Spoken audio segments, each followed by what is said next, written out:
Oh, the director did talk to me too, because after the first scene, he goes, "Hey, that was good." First of all, I told him I never acted before, and then he's like, "Hey, that was pretty good." And then he's like, "Hey, Robert, can I talk to you for a second?" He goes, "Yeah." He goes, "Listen," he goes, "No, everything was great all the way up and everything." He goes, "But you're laying on top of her," and he goes, "Your ass is in the air, like you don't want to touch her."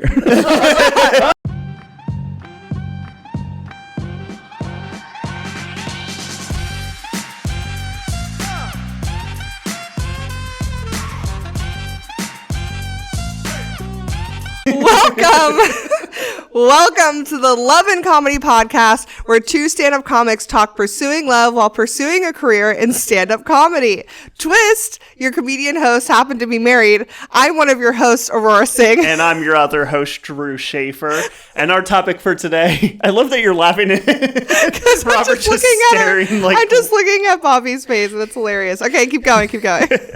We today are talking about reading the room. I feel like doing a little Reading Rainbow intro right there. And just reading the room. And our guest today is Robert Omoto. You may have seen him on Amazon Prime. You may have seen him on America's Funniest Videos. Or if you were one of the judges or audience members, he was a semi-finalist at Stand Up NBC. Yeah, so if you're a judge and I didn't like you, then obviously yeah. Yeah, he didn't move on. He's angry about it, and we're gonna hear all about it and the best way to read a room. So. And the Amazon Prime thing, tell us about that again. It's called The Crumbs, and I get murdered by a guy with a shovel, and I thought it was a small part because Carlos had asked me if I wanted to be in this thing, and I thought it was going to be some people, you know what I mean? Like people ask you to do stuff, so I thought it was going to be people filming on their cell phones. You know what I mean? On the street. You thought it was very casual. So they kept asking me for like, you know, wardrobe and stuff, and I'm very normally like I respond to everything, but I was like, I'm not doing all this for like this. I don't even have any lines, you know. But I had to send him in like a little audition thing, and I never read the script, so I thought it was like a funny thing. Oh my god! So I didn't know like, and I get there and they like rented out all these cabins, and there was like a bunch of cast and the directors, like they had a bunch of like cameras. It was like a real shoot, and I was like, everyone had the script, and I walked in and I'm like looking for a copy of the script, which everyone probably printed on their own. Yeah. But I just kept eating salami.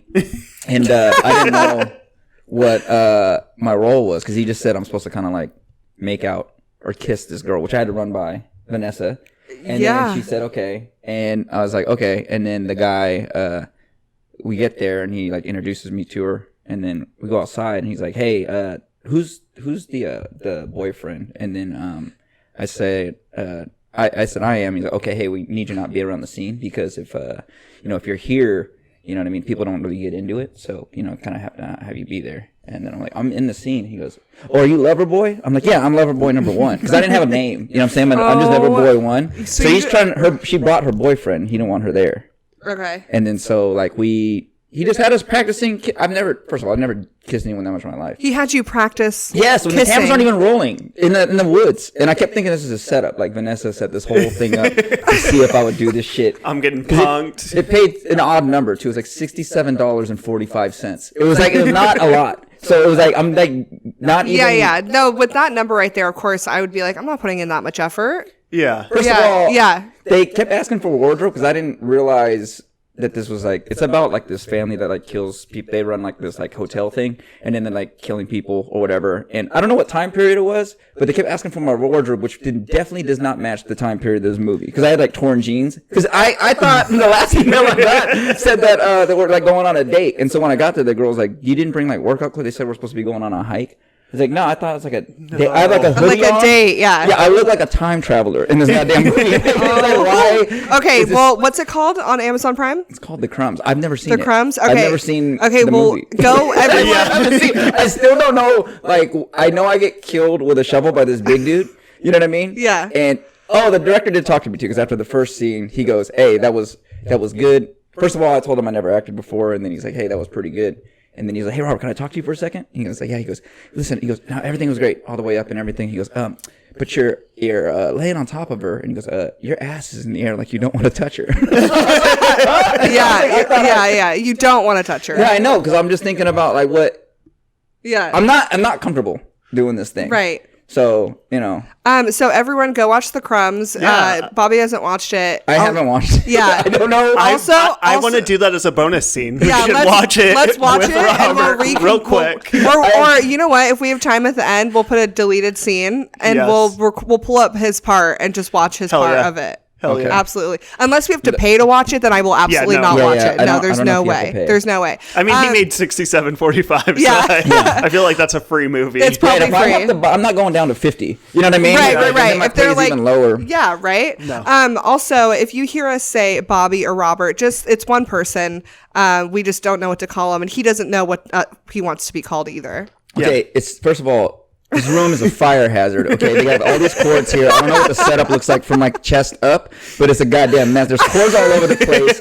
I get here, it's raining. Okay, and she says, I text her outside, and then she says I stormed in, but it's raining outside. I came in like a normal human being. I came in like a normal human being. No. You said, why are you coming in like that? It's raining outside. He came in, his head down, just shoulders slouched. Just I'm here. Let's do this podcast. And then before we start, she says, damn. do you need anything before we start? I was like, do you have any water? She said no. And then she looks mad that I even said anything. I asked for a glass. I didn't ask for like, you know what I mean? Some Chardonnay. I didn't ask for a Pinot Grigio. I didn't ask for like. This is a new. We should say again. We are recording live, not live. We are alive at the Sacramento Comedy Spot. Thank you so much for letting us use your studio. But it's a new studio. We don't know the vibes yet. Yeah. We don't know where things are. We're just here being very thankful I don't for give the a space. shit. Bring some water, a 6-pack of even Arrowhead. You can even bring shitty water. You can bring Arrowhead, and it costs like $2. Okay, you both have. I don't know if these will still work. I don't want to hear about this shit because these Yeti mics cost a lot of money, and they gave me this this thing that you get at the dentist. This shitty elementary school cup Yes, that you like. You know, and I went to the toilet and I ducked it in the toilet and I was like, he wants water. He's getting water. It is warmer than the room. So, and then she set it down and like, are you good now? I was like, yes, I guess I'm not gonna. And then I started yelling at him. I said, "What do you want us to call you? Yeah. Just tell us." And she's asking, what I want to go by, and I'm like, I'm still thinking about this water.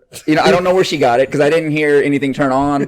Like I don't know where she got it. She just walked to the left, and I just don't know where this water. I love that her hospitality when we had guests in the house was like, you can have everything in the fridge. Do you want grapes? Right. Do you want I was like, blueberries? do you want the fridge? Do you want the fridge? And then here we're like, you'll figure it out. You'll survive. You'll be fine. Don't salivate too much. For future guests, just don't ask for any. If you come here, don't ask for anything. Okay? You know why? You know why you won't have to ask for anything? Because we'll already have it for you. We learned. Yeah, that's we what Robert's mistakes. good at, making producers learn from their mistakes. I'm just saying, this isn't even something. I'm surprised that you guys, not you so much, Drew, but her, got offended. You know what I mean? That trying to make me feel like I did something wrong by asking for a glass of water. It's like I am offended. I was just like, That's no, your it was response more to that me. you asked for it, and then I was like, oh shit, we never thought about the guest needing anything at a place that's on our home. Yeah, yeah. So but you know what? Thank you so much. So then the question was fake. So you didn't want me to say anything because you said, "Do you need anything before we start?" So it was actually like a rhetorical question. No. It was real. I was just Not thrown off guard prepared. because I wasn't prepared when you said that. I went, oh shit, we should have water for our guests. Wait, so were you thinking I was going to ask for something? Like, do I need anything? Like, have any questions about the podcast? I thought you had questions maybe about the podcast, yeah. but I also wanted you to say like, oh, like where's the bathroom, water, you know. Yeah. Oh, where is the bathroom in this fucking place that I've been a million times? Oh yeah, tell me that. Tell me this useless information that I already know where you got the goddamn water from. First of all, it's not even. You can only go straight out this room into the bathrooms right there. You could not get lost. You'd be surprised. Goddamn. Where's the bathroom? This is why we had Robert Bobby Omoto. Robert. I'm sitting Just between commit these two too. It's a very uncomfortable setup. Like I don't know where to put Are my. you uncomfortable? Huh? Are you uncomfortable? Well, you give me a glass Well, of this water. is why I gotta asked put it you, on the what do you- goddamn what do ground. you need? This is a table with some mic stands. We You're also holding a stand we with also your need a hand. table. She's holding We the mic also stand in need a her hand. table. Okay, we all needed a table. They have mic stands that are. Do you know where these go? On flat surfaces. And they're holding it. Yep. I'm just letting you know that and you guys are acting like this is audio only. They're gonna see this shit, okay? They love it. They love it. It's what makes our podcast relatable. It makes my bicep look really big. I watched Yeah, the video. Yeah, I was like, you are flexing a little I'm bit. flexing a little bit, holding This is why we had Bobby on our show, because he's so good at reading the room. For the theme of reading the room, we wanted the king of reading the room. Oh, he comes in, he points out all this shit that you see, but you just can't like put into words, and so that's why we had you on. So there's so many things I want to talk about with you. So let's get started right now. Yes. Okay. First question, we need some background questions. Am I doing that or are you doing that? You're doing it. I'll do it. Yeah. So, Okay. Okay. There's only two of you here. I don't understand how there's confusion. I just don't understand. I don't understand how they act like this. There's hella production going on right now, you guys listening, and I don't understand how they're like confused about what's going on right now. You guys spent all this time setting up. There's lights and shit. One of them already went out, so my face was dim on the left. I know Aurora's panicking. I am. The light went out, and I'm like, light went out. We both looked at each it other was for a at split second. I was 100%. like, I don't know how that light went maybe out. that's the broken one, and the other one wasn't. All right. 2 seconds in, we're confused about what's going confused. on. Who's All reading right. this one? We're gonna Drew. fix it in post. Yeah, let's fix everything. Yeah, We're not going to fix everything. Damn. All right, let's go. Okay, so let's get started. How long have you been doing stand-up, Robert? Like 8 years, I think. I don't know the exact date. 8 years? Yeah. That's it? That's it? Yeah. Well, I started, I had done a class before, and then like 2 years before that, I did the comedy class here. And I think Keith Lowell Jensen was doing it. Jamie was in it. And then I went to like one open mic, and I just never came back. How long ago was that? It was 2 years before that. So whenever, I don't know, 10 years. But Damn. then I just knew it was way different than I thought comedy was going to be. It was like, I knew it was going to be hella hard. And I don't know. I was like, that's why I have a lot of empathy for new comics starting out, because I was not hella confident coming this What thing. did you think it was going to be when you first started out? Yeah. I thought, well, I've always been like able to talk to people, my friends, and like, you know, I've always been in like service industry, so bartending, like making people laugh. So I was like, and I always felt like that was one of my better traits, and it sucks knowing that you're not good at something that you think is a strength. Ooh. I was like, I suck at this. And so what I thought I was most confident in, I was like, this is going to be the hardest thing you probably ever had to do. So, and I was also an outsider. I'm used to being in, but it was always like gradually, you know what I mean? Like in like high school, whatever, I played sports. So when I came here, just being on the outside of circles, not knowing everyone, you're seeing people that are good, you know, better than you. And I'm like, Was it like intimidating? Yeah, I think it was a little discouraging. I'd come here all the time, not get up. And then that's why I started doing the classes, because I was like, I didn't go, right? So I did that comedy class, went to like one open mic, didn't come back for like, I always still wanted to do it. And then the bartenders, everyone in like around here like knew I wanted to do it. And then someone at Poorhouse who was bartending, she goes, hey, you know, she hadn't seen me in a while. She goes, did you do this? You started the comedy, right? And I was like, I just lied. I was like, yeah, I've been doing it. And then she goes, we're going to have a show here at the end of the month. She goes, you want to be on it? And I said, yes, because I'm really good if I have something to prepare for. You know what I mean? Always, yeah. The pressure. So, yeah, the pressure. You I need that, yeah. Because otherwise, if it was a mic or something, I'd make an excuse not to go. You know, or sense. I'd sign up and hope I didn't get on. And then, you know, or I'd try to give someone my spot. I'm like, you can go. You know what I mean? Or, so I had a month to prepare, and I came once and I didn't get up, and I was like, if you sign the class, you get up in the top 3. And then John Ross was teaching at that point. And then I just started going. And then this has made me panic. I looked on the flyer, and it was me and Natalie Paulson at the time. She was new. She hadn't gone up. And then I was like, everyone else is probably like brand new, you know? And it was like, I was like, who's DJ Sandu? Oh no! I just like look on their page, and they're already doing shows. They're on flyers. I was like, what? And it was Michael Calvin Jr. I was like, wait a minute. And then I was like, headline. I was like, who the hell is Cheryl the soccer mom? I was like, they're all new, right? And then I look, and I'm like, and I started like YouTube, and I was like, oh my god, they're vets. The fact they had YouTube 10 years ago is like, yeah, it was grainy as shit. It was a video cassette. But I didn't know that there was even comedians like that in Sac that lived here. So then I was like, would they live here? And like doing, so then I would like, I only had a month, so I was like going to as many as I can, and then I like would drive out to the Bay, which I was like I completely thought it was different. I was like, I'm gonna go out to the Bay and hit 6 mics. No, I went to one, and I got up at the very end when they're putting up the chairs in front of one other comic. So I was like, and I wasted this like time. You had this whole like you were maybe a little delusional in the beginning. You were like, I'm going to go out. I'm just going to hit the ground running. Everyone's going to love me. Mm-hmm. And then you were like, oh, wait, this is work. It's not just having a conversation and making my friends laugh. Yes. Yep, exactly. So why did you start? Was it because all your friends were like, oh, you're so funny? But like, what made you go, okay, I'm going to get on stage and grab a mic? Listening to podcasts. If podcasts were around earlier, like listening to Rogan's, like how all these comics started, Bill Burr's podcast, like you just don't know how to start. So I always thought, like, when I'd be serving or, like, even in college, I was in a fraternity and I was, like, president of it or whatever. I'd have to do speeches every Tuesday, and I kind of was doing stand-up, I think. I'm definitely riffing. So, because I'd have to make my friends laugh while trying to get them to pay attention. You know what I mean? So I'm, like, doing that every Tuesday, talking in front of, like, 60 to 100 people. And my whole degree at Sac State was communications because I kept switching majors, and then the counselor was like, hey, you like talking in front of people. Why don't you just do that? And then so I would just volunteer to do the speeches because I didn't like going to class. So I'm like, makes sense. Right? I don't need to go to the class. So anytime there was a group project, I'm like, hey, let me just present.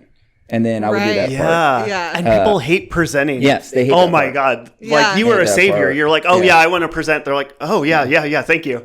Oh, anytime there was if they had the, like when you're trying to add a class and it's full, if you have to give a reason to add, I would kill in those things because I would make up the most bullshit story. And you would get to present your argument. Yeah, because it's like, so we had like a math class, and it was like between me and like 2 other students, and they're like, okay, why do you need? Everyone's just saying, oh, I'm a graduating senior, I need this class. I was like, no, this is what I was like, I need this class to get this job. I was like, I just took my sister in, she just got a puppy. I was like, I'm late on my rent right now. My God, you're like, about putting like someone, it's definitely involving putting someone in a hospital in death. You know what I mean? Yep. Yeah. So, and then puppies. That's so, smart. Yeah. Why do I need this class? Because my grandma's last wish before she died was for me to understand linear algebraic matrices. And then I'm the worst too because I don't like class. So like I'd get in, and then the first day it's like I gave this great speech, and I'm like I fell asleep in the front row. No, you're like a comedian who uses the stage time to just like talk like sad shit in their life, and you're like, what? I could use that 5 minutes on that stage for something else. Why? Oh, you took the spot of so many kids. You know what the problem is too is like I'll believe my lies. Like I genuinely will get emotional about, and I get mad if like because I know that I'm not lying. Mm-hmm. So this is how you would react if I was telling the truth, which you don't know. And I was like, so you're a bad person because this could be, you know what I mean? My mom could really be real. This could be real. If this was real, you were a bad person. Real, yeah. And this is how you react to somebody. Yeah. Because I would drop classes too, way after the deadline. Right. So when I would drop them and make up this huge story about, my parents getting divorced, which they did. There's always some truth in it. So they got divorced 8th grade. It was, what's it called, embellished? In 8th grade? No, but you take it. No, because that way it's real. There's a seed in there that's real. And then I'd say my sister is in high school. She's pregnant. She doesn't want to tell my parents. She wasn't, but I watched this movie, and I'm like, and I got to take her in. I got to pick up extra shifts. And this is for dropping after the deadline. This is like a week before finals. No. And then so I'd go in there and tell them, I'm like, listen, I got to take her in. I'm working extra shifts. That's why I haven't been at class. And that's why my grades started dipping. And here's the thing you throw at them. I'd put it on them. I'm like, maybe I should just take a semester off and just work. Because no one ever comes back to college. So they got played. No, one teacher called me out. She was a gangster. She said, well, she goes, you had this syllabus the whole year, so maybe you should take a semester off. She called me out on it. I'm like, oh, you bitch. She's good. The rest of them let me drop because I would just, Did they let you come back? You would drop and then you'd come back. Yeah, but I got to drop it like, wait, I didn't get that. Did you graduate? Yeah, I graduated. Oh my God. I didn't see, here's my problem. Somehow. I'm like, how many, how many, wow, how many years did that take if you're 6 dropping out? Yeah. I like that Van Wilder movies. That's kind of who I wanted to be. I was just going to. I didn't like college, but I went, and once I started in the fraternity, I started knowing people, and I was like, oh, this is what I wanted to be. Did you decide to leave when all those people graduated and left? People started being like, you should graduate. Yeah. Teachers kind of knew me, like, hey, maybe you should graduate. It's time to move on. Wow. I've been on 6 spring breaks in a row. I'm like, I should probably, leave. I mean, I did college for 6 years. I get that. Mine was just You did? different. Yeah, because they wouldn't let me student teach till I was 21 because some 19-year-old showed up and had sex with an 18-year-old student. Oops. And so they're like, oh, now you have to be 21 so you're not like associating with kids you went to school with. And I'm like, what? Like, because that dude, like, not fair. Right. Wait, what did he do? So he was a 19-year-old that went back to coach, and he dated one of the 18-year-old students who was on the team he was helping coach. That's always weird because if you have a high school relationship and you go into college, like you could easily be a year older than the person. And like he was thinking like, oh, she's over 18. Like, yeah. It kind of sounds like you are. It kind of sounds like you're like, it wouldn't matter. Like, yeah, a year later it wouldn't matter. So yeah. No, it was, so they were like, oh, you can't student teach till you're 21. And I graduated at 17. So I couldn't start the student teaching, which is a year and a half of your college, until my senior, like I did 4 years of college and then could start that. So yeah, 5.5 years for me, or 5.5. I just did 4.5. I also had to skip a semester. Well, I didn't skip a semester. I dropped a class one semester. And that threw me back a little bit. I just, well, you know about my ex's story, right? Mm-hmm. So for people who don't know, one of my exes died in a car crash, and that really fucked me up. Yeah. Yeah. Bobby put air quotes, car crash. Yeah. No, he passed away, and so it really fucked me up. And so I was in my anatomy class in the summertime doing summer school, and then I was taking a test, and one of the questions on the test was the patient comes into the ER from a car crash and has a brain injury, and he got into a car crash and he was in a coma, and then they pulled the plug. That's like what happened. So when I read that question, immediately just started bawling, didn't finish the test. After the test, I went to my professor and I was like, I probably should have told you this before I took the test, but I can't do this right now. Like I'm fucked up, you know? And so he was like... This is after class? This was after the test, yeah. Okay. This was like the next week I came back. Because I just like turned it in. I just fucking left. And obviously I failed. And then... No, you got to do this during class. You should have turned it in. The Robert method. You fucked up. Because if you would have done this during class, so everyone has to stop. You know what I mean? And look up and see you crying. But everyone knew about it because he went to UNR with me. So like we went to school together. So everyone had known what happened already. And except the professor, because like... whatever. So the next week when I went, like, I guess some of the students saw me do that. And then I think they went and talked to him afterwards. They're like, oh, she's going through something. So then when I went, they were like, he was like, oh, okay, sure. And then let me come back in the fall. But then I almost got kicked out of college because he like messed up something on the paperwork. And so it looked like I had incompleted a class. So if it's an incomplete, you can't re-enroll into the school. If you don't complete a class. Yeah. If there's an incomplete on your record. Wow. So I had to go through this whole thing to be like, I didn't incomplete. I had an agreement with him. He said to come back halfway through the semester where I left off to finish. Did you have to get him to validate all that? I had to get him to validate. I had to go get the, what's it called when someone dies? Death certificate? I had to get the death certificate. I had to like prove that all this shit happened. Wow. It was crazy. Anyways, we're here today. You know, it's fine. I graduated too. 4.5 years. A lot faster than you fucks. So we have one more question. Yeah. Ask him the last question. Yeah, you mentioned your ex, but let's talk about right now. What's your relationship status? What's your family status? Tell the listeners, viewers. With 2 kids. Got engaged over COVID. And then need to just plan a wedding. I think I don't have any apprehension about planning or getting married, you know, but I just don't want to plan. Because I know way more people than she. The majority of the list would be coming from my side. Mm-hmm. So I actually wish I would have done it during COVID. So then I had a reason. You know what I'm saying? To like cut a lot of people off. You can still do it. You can still do a small wedding. Yeah. You still and say can. it's for that. Yeah, you can say that, or just be like, we're still worried. We're keeping it small. Like really do it in the winter when the next batch of flu, COVID, all that stuff happens again. Because I want to send out the invites to like all of my rich uncles and stuff like that have money. Yeah. Yes. And then they're not going to, you know what I mean? Like, hey, I wish you guys could come, but unfortunately. Close friends and family. Yeah, still send the gifts, right? I still want the stuff. That's what I did. That's what everyone does. You send invites to everyone knowing they're not going to come. They send you a gift anyway. Yeah. Or they send you money. Okay. Just do it. Okay, we are in our love section. So we want to know, so you are engaged, you have 2 kids, and you do stand-up, and you have a day job. How are you balancing all of that? And how do you manage to like hold a full-ass like relationship with a fiance and spend time with your kids? like, these are people that you love, but you also love stand-up. So what is it? Right? Wait, right? Seems like you're trying to convince me. Like, Right? Yes. I don't see them at all. This is all waiting. ending. We were waiting for the moment. Like, this is the podcast where it happens where you're like, yeah, actually, I don't love them. I haven't seen them in half a year. It's been called grinding. Right? It's called pursuing a dream. You don't get to raise your kids. I've been posting videos I took 6 months ago. She sends me those. I don't.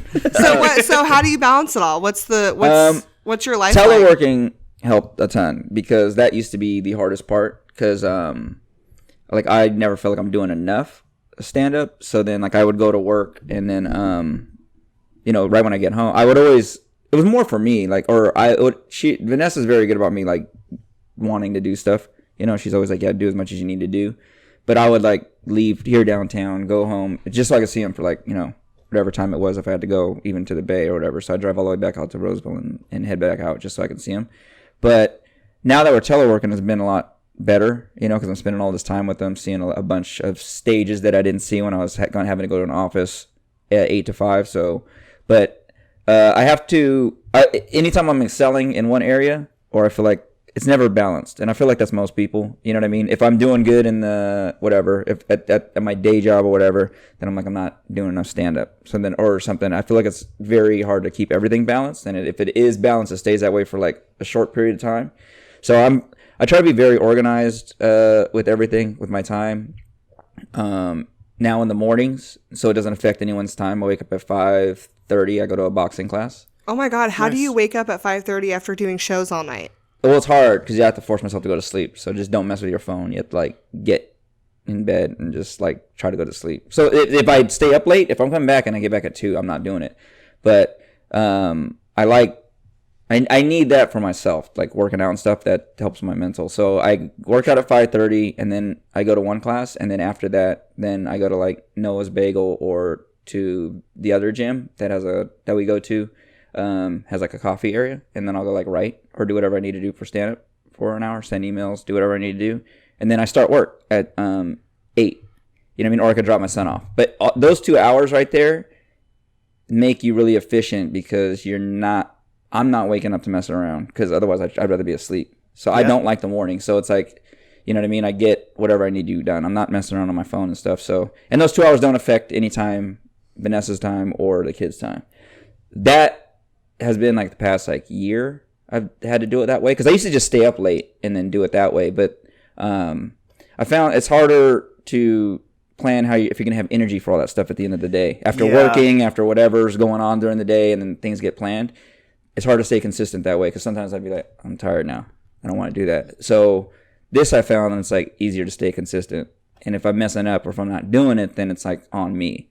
I'm doing something, I'm like staying up too late, or there's like accountability there. That's super healthy. It's like about building the habits that in order to get to where you want to be. And if you want to be able to balance everything, you have to build the habits to get to that balancing. And also ebbs and flows, like you said. You can only work so hard to balance everything, but you also have to accept that sometimes some things are going to outshine something else. Like right now I'm being a good dad. Like I'm at home every night doing this, and this. And then right now is, I have to go for a week to go do shows here. So sorry.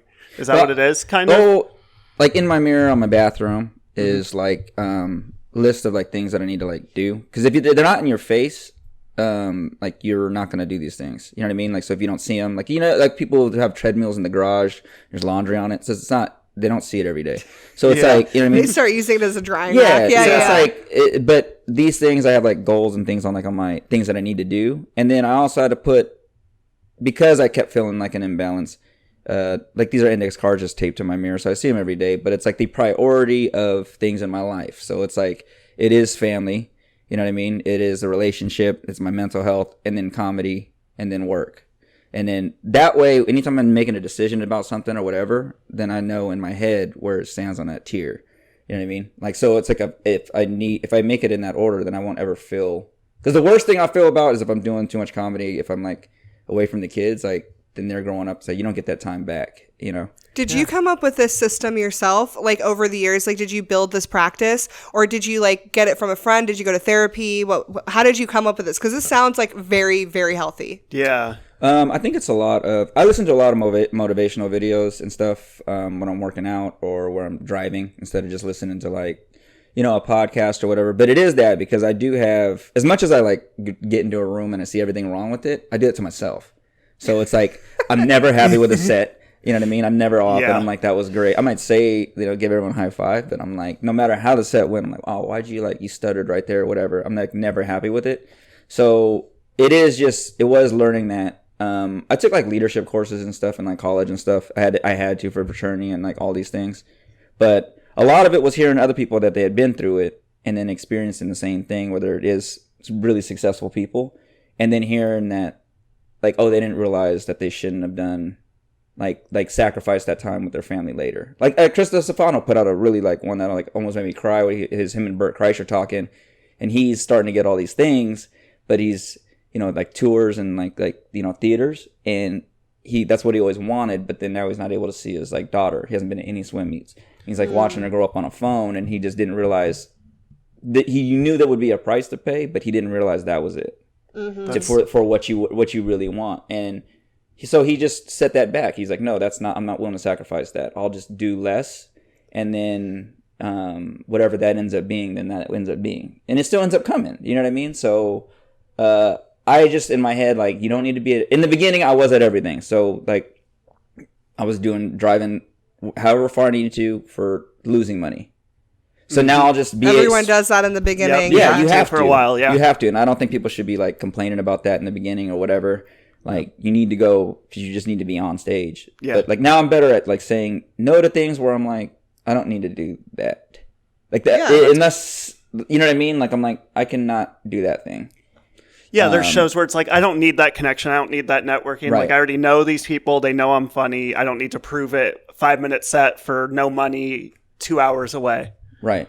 Like, versus, like, I'm still even, sometimes I'm like, yeah, I'll go, like, 4-hour drive just to do a free show if it's going to introduce me to the right person. Like, I need to prove myself.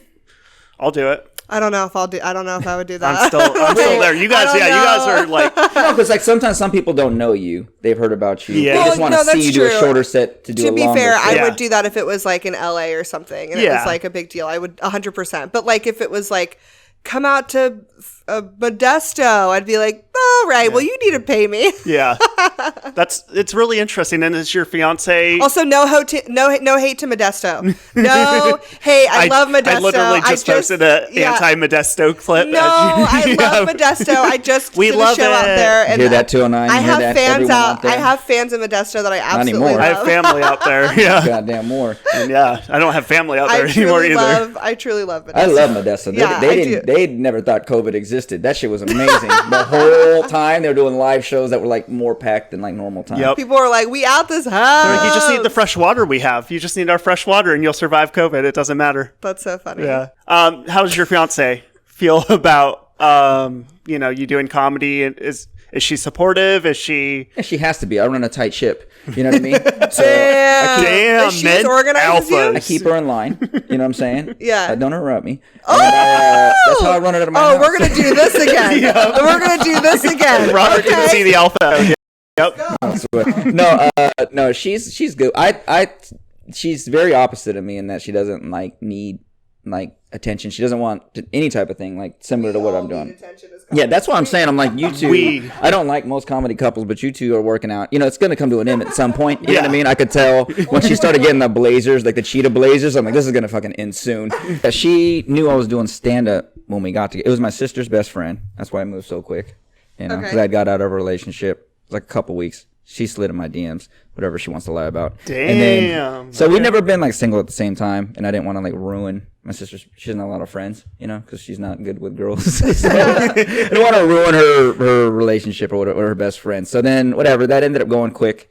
And then she knew I was doing comedy. I was only a couple years in, but she knew I was doing comedy, and I told her, hey, if this is gonna be a problem, because it was in the last relationship, like, I'm not gonna stop, and then you should probably like not be with me, because I don't ever want to be in an argument about it or have you trying to like do things intentionally, scheduling things so I can't go to certain things.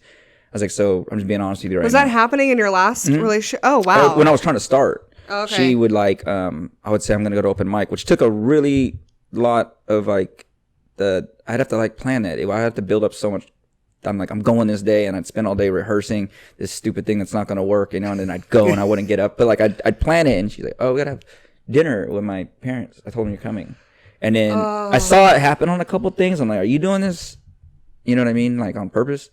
And then it ended up, she kind of admitted to that. And so after that, I was like in my head, that was like when the clock started tipping, I'd be like, all right, this ain't gonna last. Well, I'm glad Vanessa doesn't do that. Yeah, I'm glad. Yeah, because as a comedian, it's like this is your biggest dream. I'm assuming. Is it your big dream? Oh man, I want to open a sandwich shop. That's my this is trying to get the audience. You're trying to build the audience before you open the sandwich shop. This is Bobby Baloney's. Bobby's Baloney's. That's awesome. I think that's good. I think actually, if this was your dream and we were just joking around, now you're like, "Fuck, that's the biggest sandwich chain in the U.S."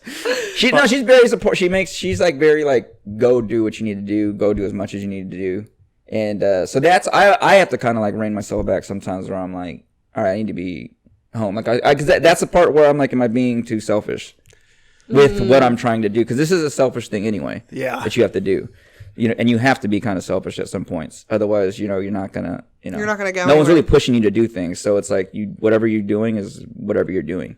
Yeah. So yeah, she's very good about that, and then I'm very good about like not very good. I'm getting better at trying to make sure I schedule time for the family, but then also too me and her. So like if you guys ever have kids too, it's like spending time with all you guys is not the same thing. You still need to have like that relationship. You still have to like date your partner. Yeah. So let's go ahead and let's move to the comedy section. The section we were more excited for. No offense to you. You have kids. Ugh, gross kids. This whole part that I talked about opened up is like, no. Fuck out of here. All right. Yeah. Anyways, we're honestly cutting all of it. Yeah. Why is he being so sentimental? We're trying to get to the good stuff. Yeah, we're cutting out all of that and all this self-help. Mumbo jumbo, like it's a 4-minute podcast. I thought we had Robert. You were over here, Tony Robbins. I was like, no, I don't know who that is. Is that Tony Robbins? Yeah, I don't know that dude. Yeah, the motivational speaker. I don't know. See, she's not motivated by anything. So comedy-wise, you are known for reading a room. That is what we know about you. There's always this excitement amongst comedians when you're on a show of like, what is Robert going to go in on? Like, what has he noticed here? What is he going to talk about? So let's break down what your brain is doing. So what's the first thing you look for or notice when you walk into a room where a show is going to be taking place? Like, what stands out? What are you trying to find? I think also we can kind of combine it too. Combine the first two. Yeah. That, like when you first walk into a showroom, what are you looking at? What's popping out in your brain? But also when you're watching the show before you go up and you're hearing the audience, what are you looking for or like noticing about the audience too? Yeah. Let's just combine them. Let's do it. Yeah. I think when I first walk in, I'm looking at the setup of the place, just like what it looks like. You know what I mean? If it's a bar show or if it's a club, like where the seats are at, like how many people are there. You know what I mean? I'm looking where people are sitting, seeing if like it seems like people are talking or having a good time already. I bartended. I've always been, so I think my observations, like I noticed things that probably people wouldn't because I just bartended for so long and I was like in service industry. But like I can tell when someone's a little bit too drunk. I can tell what they're drinking. So I'm looking at their table. You know what I mean? I can glance real quick and see what everyone's drinking. I'm like, okay, they're drinking like a martini. They're drinking, I don't know. They're drinking like a lemon drop. They're drinking like an IPA. He has a shot. Okay, he's drinking more. This guy's trying to get it. This person over here is drinking a martini. You usually don't pound those. You know what I mean? So it's like, oh, they're kind of sipping, or they have like a wine and a charcuterie board. I was like, oh, they're cool. They order a whole bottle of wine. I look at that. I just look at the stage setup. I look at the people in groups who looks like they're going to be fun. I kind of just notice what people are wearing. I've always done that in life. You know what I mean? I just like make these. I just in my head. I don't do this because I'm at a show. I just like start making assumptions about. Are people's you lives. like looking for the like? So when you go into a place specifically for a show, right? Because like I know that you do this just everywhere you go all the time, right? But like at a show, are you like looking for something specific, being like, I need to find something to talk about, like not to talk about, but do you know what I'm trying to ask? Yeah, like are you walking in like, oh, what's I'm going to specifically look for if the lighting is a little bit off and address that? Or is it just you're absorbing the entirety of the room and everything going on and decide from there? Sometimes there's nothing wrong with the setup. You know, it's a nice setup. You know what I mean? So, like, there's nothing to talk about there. So maybe it's just the venue or the owner or, like, the front people that I met. Or if they have water or not. Yeah, if they have water or not. Yeah. You know what? If I try to force it, because I've had that happen where I'm like, oh, you need to talk about something in here. It doesn't work because, like, the stuff that, like, I'm genuinely talking about or, like, I'm genuinely irritated about or I'm curious about. And so I don't say I go in, I'm like, I need to talk about the lighting, the stage or whatever. It's just like I see a chandelier and it's like, you know, and it looks like it's made out of Christmas ornaments or whatever. And I'm just staring at it. And I'm like, who the hell picked that out? And then I look and then I'm like, oh, this guy, he looks like he owns the place. I was like, look how he's running this place. And I just started watching him and I'm like, oh, he does run this place. I was like, and then I see he's talking to people. And then so that's just like how my mind works. And then I see some of the employees there or whatever. I'm like, oh, she fucking hates him. I said this off the air, but watching you watch the world is absolutely entertaining in itself because I know that you're taking everything in and like analyzing it and being like, what the fuck is going like you're like the kind of person who's like constantly being like, this simulation is fucking crazy. Like you're just like taking in all the details and being like, why would there be this? There was a clip I saw that you posted about like you just went off about wires on the wall. Like next to the stage. Do you remember that clip? Remember that. It's like I think it's like one of my favorite clips on your Instagram. And you just went off. You were like, they can't even afford to put the wires in the wall or something like that. I think that was at like or Caleb's house or something. It was just hanging from the wall, but it was like hanging over this thing, and then like you could tell they tried in certain areas. Yeah. So that's part of me is like you actually tried. So this is it. You had plenty of time before we came over to fix this. You had plenty of time. You know what I mean? Like the show's been going for a while. So you always do this. So this isn't like I just set this thing up. You just handed me this cup of water, which I'm giving you some leeway for. But it's like you also know I was coming. You drank all of the water that I gave you. I did drink all the water. All the water. And I didn't want to give him more because he was talking about how he has to set it down awkwardly. I was going to offer more, but then I was like, oh God, I can't. Yeah, there's not a table. It's like, just, and there's tables in here, by the way, that they could have used. So it's not, this everything we're holding and uncomfortably that they're doing is completely unnecessary and preventable. I think that's usually the basis of everything I see wrong is this could have all been prevented. You know what I mean? And like, you guys plan this. And then so there's like not here. I'm not this room anymore. But like when I walk in somewhere, if there is something off, you know what I mean? I could tell like the booker like wanted to decorate, so he put like a TV or some funny looking like blow up, whale in the back or something like that. I'm like, oh, you did this.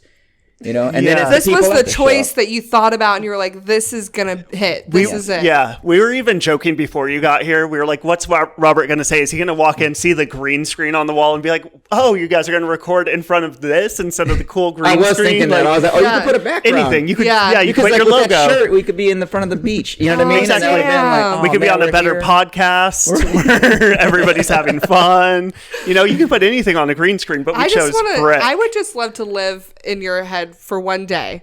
Just fun. to watch, just to like hear your thoughts as you're experiencing the world. It's so your mind doesn't do that when you walk in somewhere. That's because I asked you this before because you were like, "What?"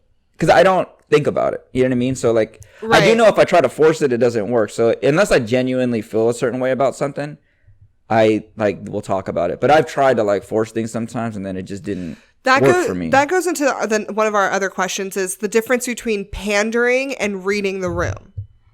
Right? So like when you force it, it probably doesn't come off as genuine because you're like kind of pandering in that moment, right? Like I know I'm like saying something just to say something, and I'm not necessarily even like feeling however I say I'm feeling about the thing. So then I also know too, like if I don't like the reason that I do that in the beginning is to like loosen myself up. Makes sense. If I come out and just jump into material, which I kind of admire about people that are able to just jump out and like a little bit about me, which I also hate that line too, but you know what I mean? But it's like a little bit. I hate that line. A little bit about myself. Comics, You're already talking about yourself. If you are listening to this podcast, please remove this from your setup. I don't know how to start my joke. A little bit about me. A little just bit about start. me, or like no, just start. I need to say this. No, you're already on talking. stage. Who else are you talking about? Exactly. Go on stage. You don't have to say a little bit about me. You have the microphone. Talk. Just say it. Oh, if you're at a SF Sunday showcase, 19 people will say the same. A little bit about me. All right. A little bit about me.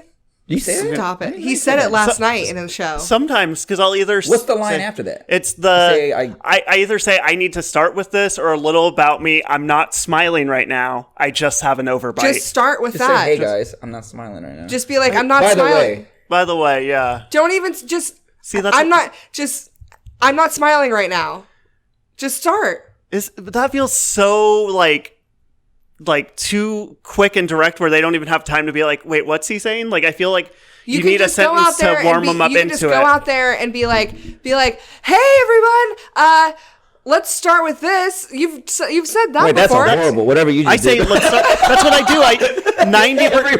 let's start with this. 90% of the time I say, Oh my let's God. start with this. Yeah, but it sounds better. Like, I've heard you say that. Or you could just go out and be like, hey, guys, I'm not smiling right now. I have an overbite. Like, just do it. I know. I need to fix it, because it's like I keep trying to rearrange. I hate it. I don't think it's that. As much as I was shitting on it right now, I don't think it's that big a deal, because like I I think always it's a had big the deal. biggest. Robert observed how sad it made me and saw my body language. He's like, if I don't As soon fix as I this, said it, I couldn't even remember if you guys did that. Drew does it. I don't do it. I hate when never do it. comedians. Yeah, you I start also literally don't do listing the their joke. I'm gonna head out on this or I'm gonna Oh, never, the like Before I go, before Yeah. I go. I don't say any of that. one stuff. last thing. It's like, I don't do any of that. I just I'm gonna do my leave you with set. this. I'm gonna leave you with this. I don't do any What of if that it? stuff. Yeah, because then like, dude, there's so much pressure on the last thing you're saying. Right. That's I'm gonna Right. leave you with this, and then it doesn't hit, and it's like that's what you left us with. Yeah. That's what the big. That was the that big- was the Then big. they go for another one. You're like, wait, they just said this is the last thing, Yeah. and then they can tell you just ate shit. And Oh they're yeah, like, they grabbed the oh. mic stand and then they put it back because that thing didn't hit. Oh, I love it. Chase no, it. no, Chase no. that It's laugh, so dude. bad. Run that light. Chase it. Your ego cannot take this hit.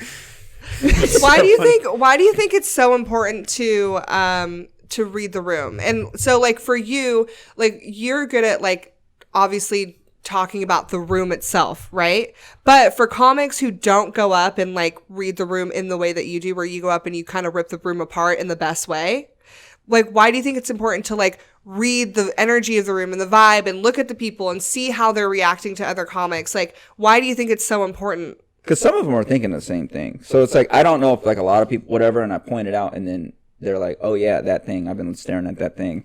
So especially if it's something like really big, you know what I mean? If there were hella wires hanging from there, I know they're all seeing it, you know what I mean? And like, no one pointed it out. But it's also too, before I didn't always used to open like that. That was like learned. That was actually more of my personality, because that's just how I talked at like a bar, you know, like I would just talk to and then like have all the front bar people laughing, whatever. But like, that's what I would do. But that took a while till I got to learn my set, because riffing used to mess me up and I'd lose my place.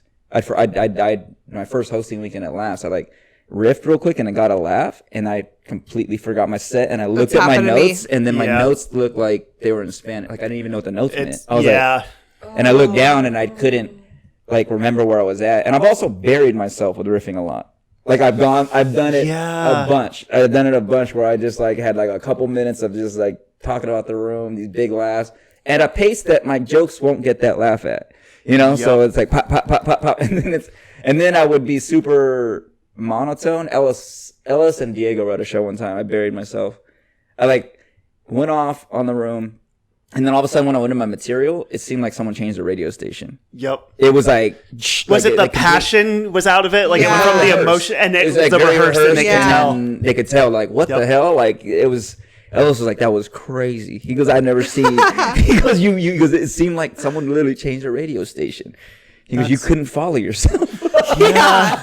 Oh, have you done that? There's been so many crowds like this weekend at our shows. It was like the crowds wanted those moments of like, talk about what just happened. Like if a joke didn't land or if a joke really landed, like addressing that it landed or didn't. It's like, these jokes have been told 1,000 times and I know they're supposed to be funny and you guys don't care. But if I'm like, oh yeah, you guys like that one more than the last joke. Oh my God. And I was like, what is going on? Like this weekend we did 2 shows back to back and it was like, we had to read the room. Like, so when I go up on stage, I'm very energetic. I'm like, hi, I'm like, hey, let's get pumped up. Let's go. You know, I'm like in their face. But Friday night show, I was hosting and I went out and I was like a little bit lower energy. Mm-hmm. And the set went great. Like the show was good. My set was fine.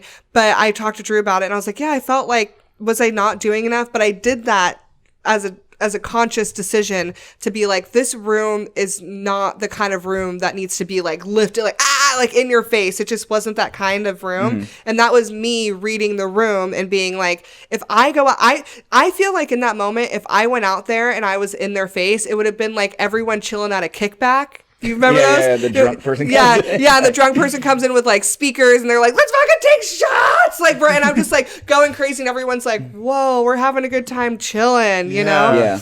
So it's like I can't go out there and be like, and just ignore them in the room. I have to go out there and be like, everyone's having a good time.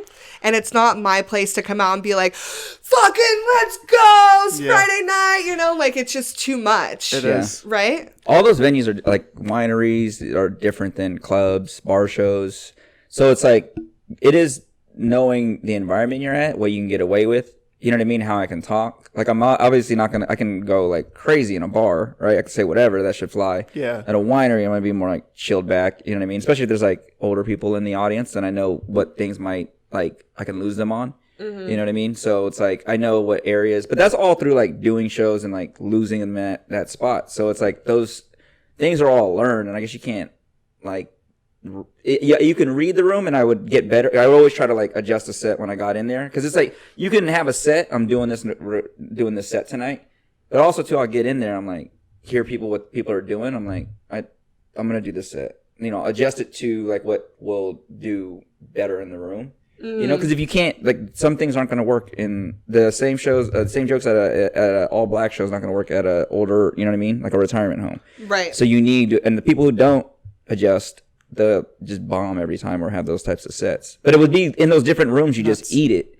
Like I started hosting at Tommy T's a lot, and that's predominantly all black room, and my jokes my time just got cut into like a fourth, and I'm like, these jokes work, and if I come out scripted, I was losing them immediately. They see right through. I was like, as soon as I could start telling, I'm telling jokes, I'd losing them. And then, so that's when I started going to like more, I was like, I need to be in those environments more, or else I'm just going to do bad every time I'm in the show. Mm-hmm. You know what I mean? And so I grew up playing sports, and if you're not good at something, you don't have a left hand hooping, like you need to practice with your left hand. You don't just not. You don't ignore it. Yeah. You need to work on your weaknesses. If someone can kick your ass, someone's better than you, you need to keep playing against them. So you can get better, you know? So that's how I always looked at it. I think it's an interesting balance, because like that's how I would change my jokes. Like, oh, I'm not going to talk about being a teacher here because I don't give a shit. Or I'm not going to do this because of this.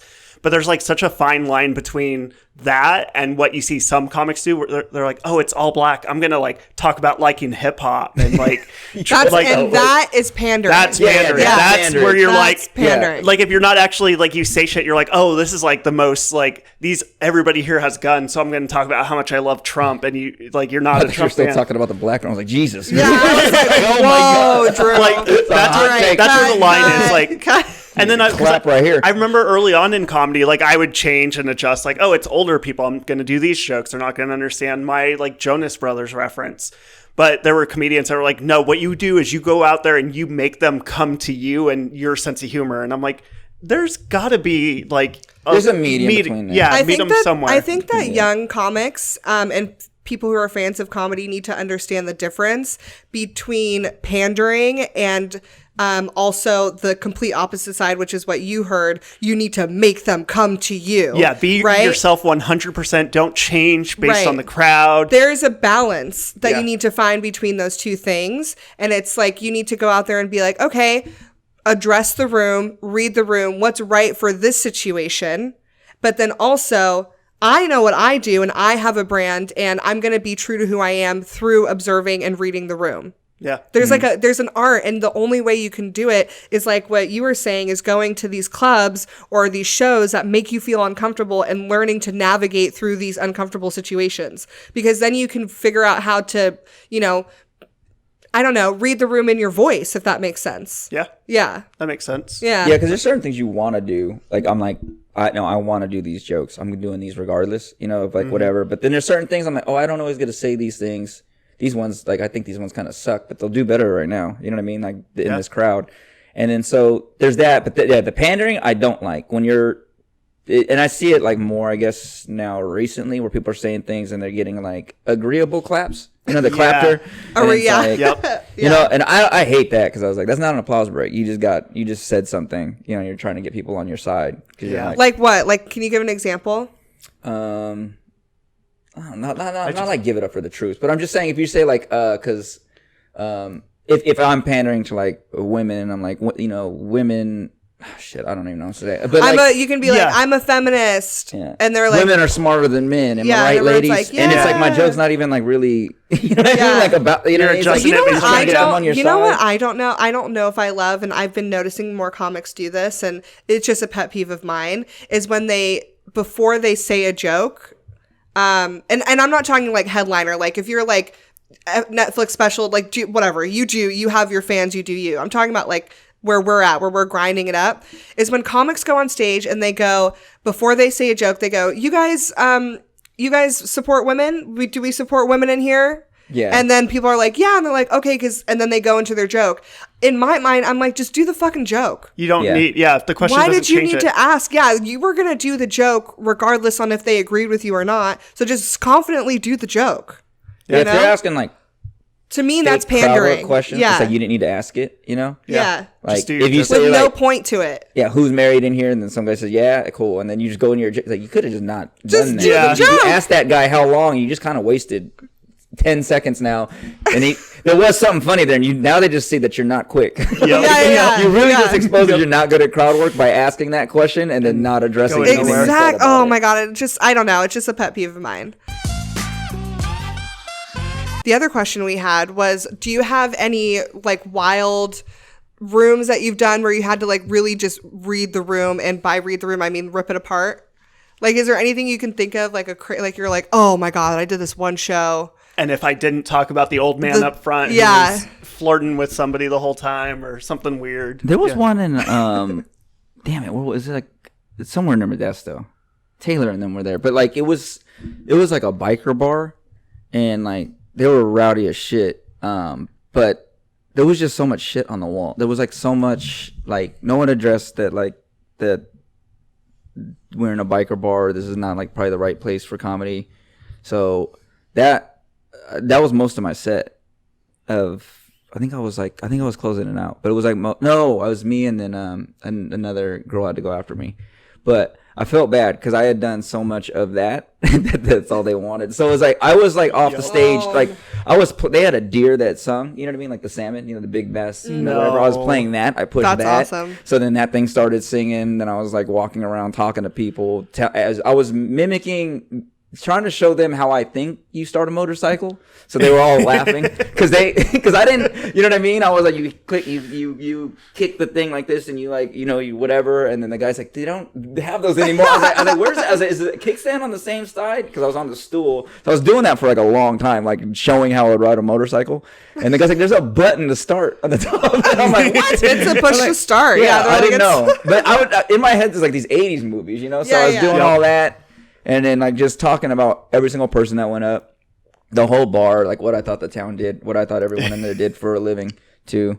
That I would hate to follow you in this situation. Yeah, I would hate it. It was I felt bad because we were like co-headlining, and like I did all that shit, and then of course the room's a fucking. I invited everyone to talk. I said you guys can talk. You guys can yell shit out. You know what I mean? I'm like, go ahead. Yep. I was like, I opened this shit up like crazy. Someone had to go after me, and then they ended up having this person. I won't say they were dancing on the bar like to get their attention. They had to like stop doing content, and so it started like. Which Taylor thought was hilarious. He goes, "This is why you're making someone they're crawling on the bar and having to like basically strip." Because they dropped the mic, and then that's how they were getting applause. You gotta do what you gotta do when you follow you. You gotta do it. I've had to follow people.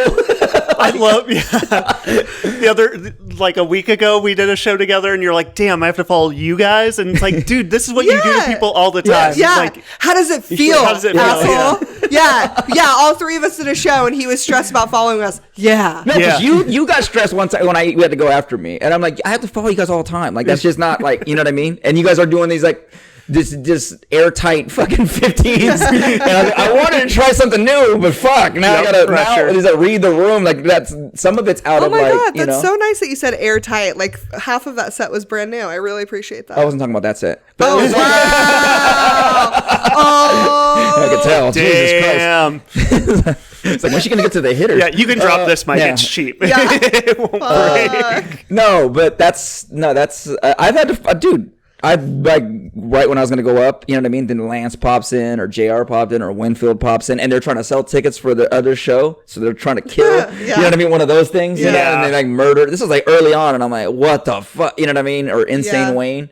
Insane Wayne's one of the first people that I went to a mic and I didn't know who he was. And then Regina's like, hey, we're going to put up Insane Wayne before you. Is that cool? And I'm like, yeah. I was like, who's Insane Wayne? You know? Yep. And then I'd never even seen people get laughs like that. Because no one had killed yet or even like had a good set. And it looked like grenades were getting thrown in the crowd. Like people were falling over. And I was like, what? And I had a joke about the Titanic to open up, you know? Oh my all God. The hits. Oh my God. Bobby came out and was like, hit. This is going to kill right now. I was like, this is going to be able to like, no. You're just eating it. So I don't really think about that. You didn't read the room. You know, okay, Ellis and Carlos were very, took me out very early and like always didn't care what they're always just like, you're cool to make errors in front of me. Like, don't worry about whatever. I'm never going to stop, If you have a bad set, it's not like I won't bring you back out. Like, try shit, experiment, and like do your best, whatever. Try to bury me or whatever. So like they're always cool about me like doing whatever. But one time in Portland, I was like, this is a little excessive because I stood a guy up. Like Carlos was in the back room and I saw this guy with like curly hair and he had like this like unbuttoned shirt. Like he just looked like a dude that just did a lot of drugs. And I stood him up and everyone like started going off on him. So people started like going. Like, wait, when you say you stood him up, you mean like you made him stand up? Face the crowd. I was like, dude. Oh wow. Carlos was having a conversation with other comics. He had to run out of the green room because he has to address that. You know what I'm saying? He can't not know what's happening. Right. Dude, motherfucker, he's had to run out. I was in the middle of the conversation and he's like, hold on real quick. He had to like come outside because I was like standing this dude up. I would never, if I was cool, obviously I'm cool with Carlos, and then like I wouldn't do that to someone I didn't know because I'm being like this is like too much. Yeah. Right. Like, so I know when to like kind of like rein it back. Like, but I don't care what someone does in front of me. I'm like, fuck it, because I kind of want to like. You watch the show always. Yeah, I don't like chilling in the green room. Like, if I can't see the audience, I don't like that shit. I don't like it either. Yeah. The only time I chill in the green room is if I'm hosting. Yeah, Unless I feel like, well, if I'm like hosting for a big name, I'm in the green room because what am I gonna? I'm the previews. No one gives a shit about me when I'm hosting for like I hosted for Roy Wood Jr. I don't need to go out and sit out there. Right. Yeah. I mean, I did sit out there like twice to watch him because he's a genius and hilarious and just observe him. And it's not like you can do jokes in between. Like if you're at a show where you can be doing jokes in between, sure. But at a club, no. No. Yeah, you're gonna do what you already know the set you're gonna do. You know what I mean? So that's I get that. But no, I'm not like chill, whatever, talking like this and then just go up. You know what I mean? Like I'll be like, I'm pacing back and forth because I'm like looking, but I also just don't like sitting down like right before. I feel like I need to be energetic or like moving around. So it's you have to be energetic. Yeah, so I'm like pacing. I start drinking hell of water or whatever. I can't be sitting either. It's the same. Yeah, in Reno, I would like literally go from selling tickets to run on stage and host the show. Ugh. And it made me like the nights where it was like just chilling, waiting to do my set would just kill me because I'd overthink. I'd be so stressed out. But if I had no time to think and I just ran out on stage from like talking to somebody like, oh, 2 tickets, here you go. Oh, I got to go host. Bye. And I'd run on stage. I would do so much better. Same. I always do better when I don't have time to think. Yeah. If I think, I just get in my head. Yeah. But if I'm like stressing to get there, I'm running late. I'm like, hey, how's it going? I'm talking to the other comics. And then it's like, all right, show's starting. And I have like a couple minutes. It's like perfect. Wait, do you have a lot of like negative talk in your head before a set? Oh, yeah. That's why if I'm busy, then it's like, I'm good. Those thoughts can't creep in.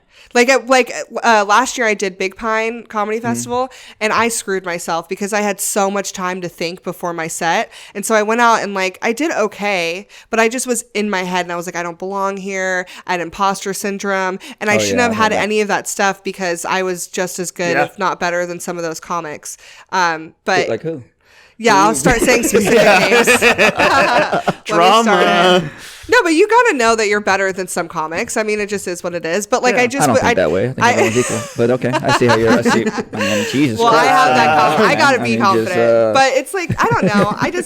I get it in my head. raw Yeah. artist. But I think everyone has a Yeah. canvas. I don't I have think a Would judge. Van Gogh everybody's look at a good. Picasso and go, Yeah, this is Be like, shit? he couldn't follow me. He can't be on the same wall as me.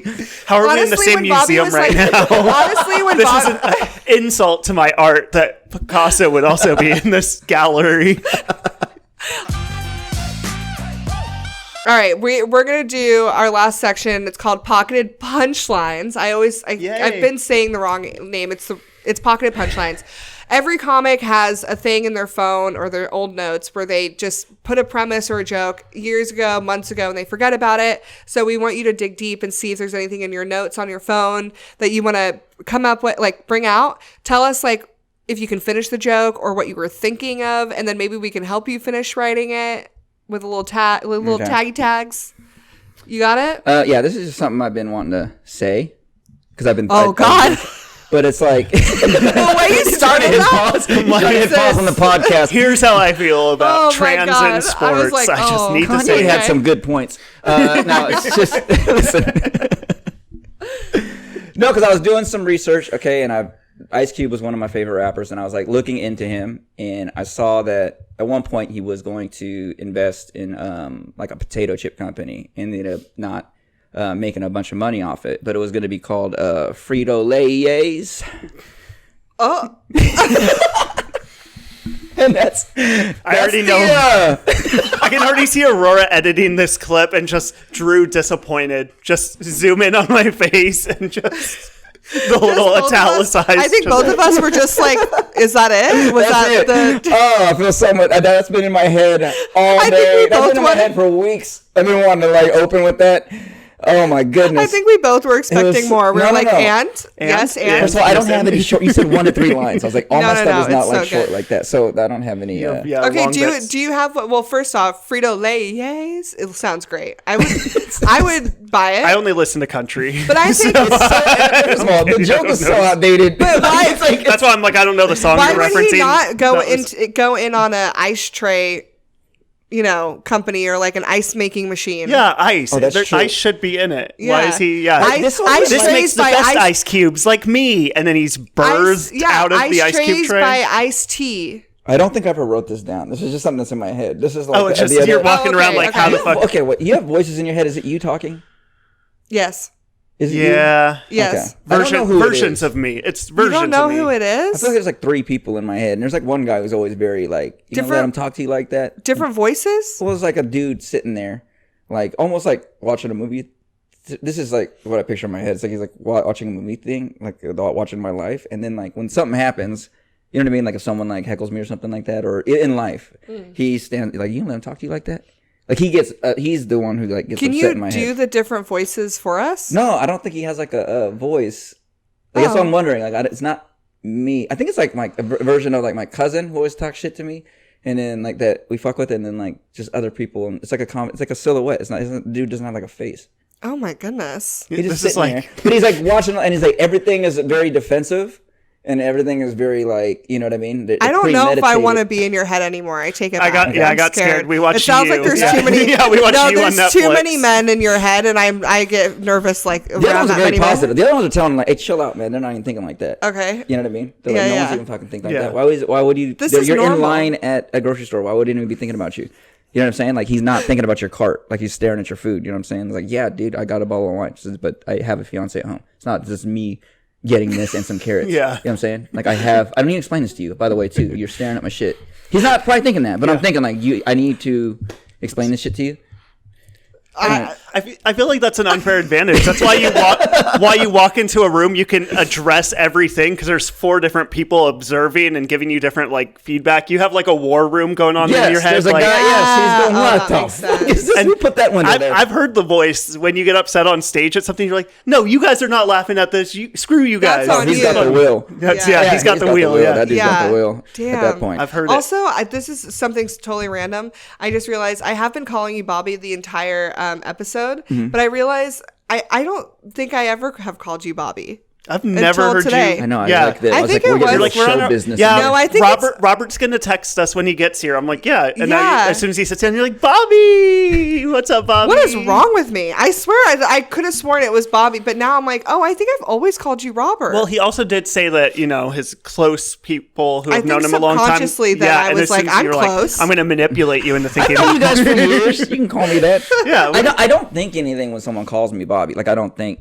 like, oh, you shouldn't be calling me that. I just Yeah. think that, like, if someone says that, I assume you know me longer than someone who just says Robert. yeah. Damn, I don't So- know anymore. I'm all confused in my But head. I always introduce myself one- as Robert because I feel like Bobby's too soft, especially to another guy. Like, sometimes Yeah. Yeah. you have to open gym and they have a list. Like, I'm not putting Bobby. You know what Yeah. I'm saying? Who got next? Like, who's Bobby? Do you ever Bobby's got put next? Dick? No.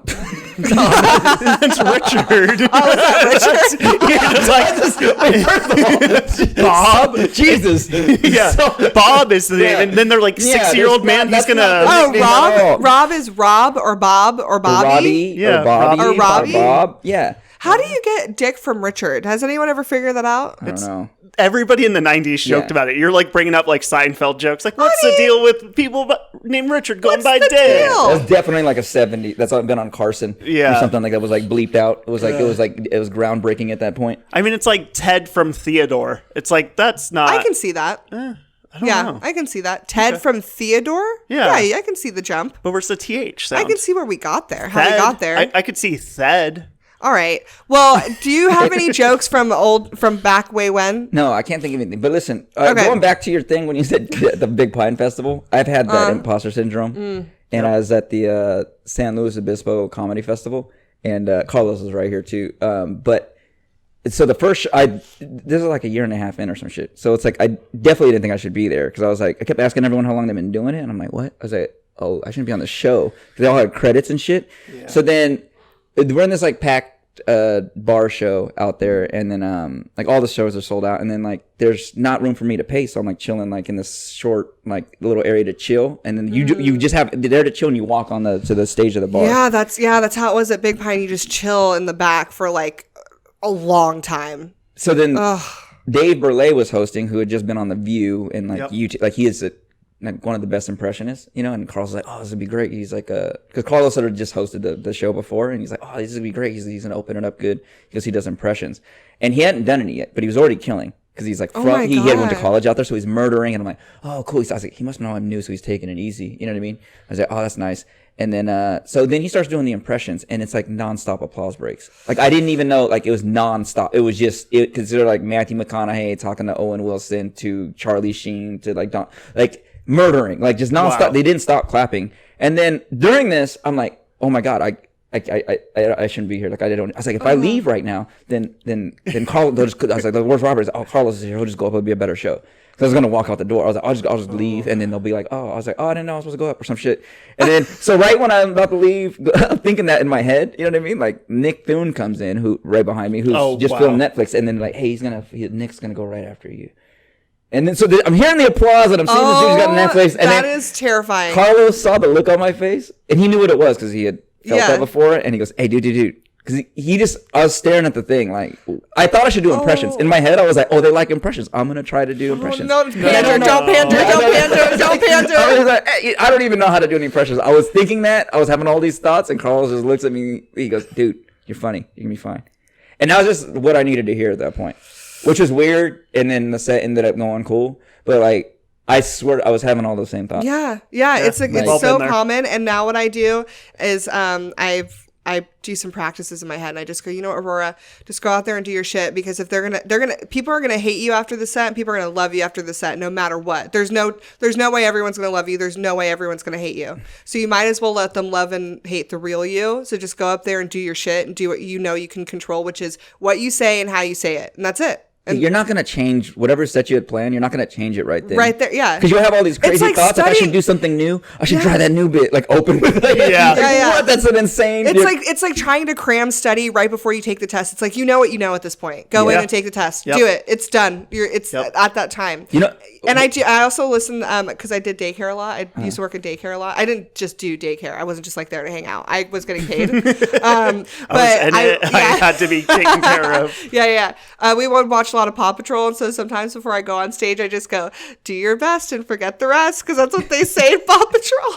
But I saw that on Paw Patrol. I know, I saw it on Paw Patrol, and I was like, damn, this is for the adults. Like, that helped me a lot. I don't know. I will say those feelings that you get of like insecurity are good sometimes, because like whatever you're worried about following someone, you know what area of your set you're worried about, and that part needs to get worked on. So then when it finally happens and you've been lagging on it and you got to do something, you know what I mean? You're like, oh shit, I might like this part over here. I'm going to lose them or some shit. It's like, you need to work on that. And that's why that's like some of it's real. So it's like, you're worried about following that person because there's certain parts of your set that you know aren't good enough. And that helped a lot. Like earlier on, I'm like, oh shit, this isn't good enough. And then work on it. Work on it. Yep. Thanks so much for being here, Robert. He has a look on his face because Aurora and I have had to restart the thank you so many times. Thanks for having me on, man. Yeah, he's like so ready to say this for the first time. Thank you so much for being here. Where can people find you? They can find me at Bobby Omoto on everything. RobertOmoto.com, like show dates and stuff like that. Links to everything. That's easy. www.robertomoto.com. Maybe I change it to Bobby Omoto at some point. How do you spell Omoto? Omoto. Perfect. So Bobby or Robert, look them up. And do you have anything coming up? I got a show in like an hour, 2 hours. Oh shit! Where? In Roseville. House Oliver. Well, no one will go because this is going to come out. No. Wouldn't it be funny if we release it and literally it's the same day you're doing it again or something? We'll wait. We'll time it perfectly. Well, thank you so much for. Bar. Oh, nice. That'll be fun. Yeah. Thank you so much for coming on and talking to us about reading the room. You were so good at it, so it was really nice to get your insight. Appreciate you for coming. Yeah, and your motivation. I think now I'm like, damn, I should get up earlier, go to the gym, and do some writing. Do that self-care and organization in the morning before you start. Yeah. I am not a morning person. I am a full nighttime person. But I didn't do all that. That was for the kids. But I don't have kids. Yeah, you guys are fine with like however your schedule is. I had to adjust that to fit it in and still be, you know, the parent I want to be, the dad I want to be, and like doing good at work. So it's like I had to find that time. And what worked for me. It doesn't work for like I don't like waking up in the morning, but I can't do it. I'm not a more. So, anyways, thank you so much, and thank you guys for listening. We release we release episodes every Thursday. So follow us on all the socials at The Love and Comedy Podcast. One more time, it's The Love and Comedy Podcast. But you probably already know because you are listening to us right now. But we post special announcements and updates. We're on Instagram and TikTok. Please subscribe, share, follow, comment, and thumbs up this episode. And if you could please rate this podcast or episode in any way you can, it really helps us out a lot. And just please get the word out. And thank you again. Follow me. I'm one of your hosts, Aurora Singh, at Aurora Singh Comedy. And I am on the socials at Drew Schaefer Comedy.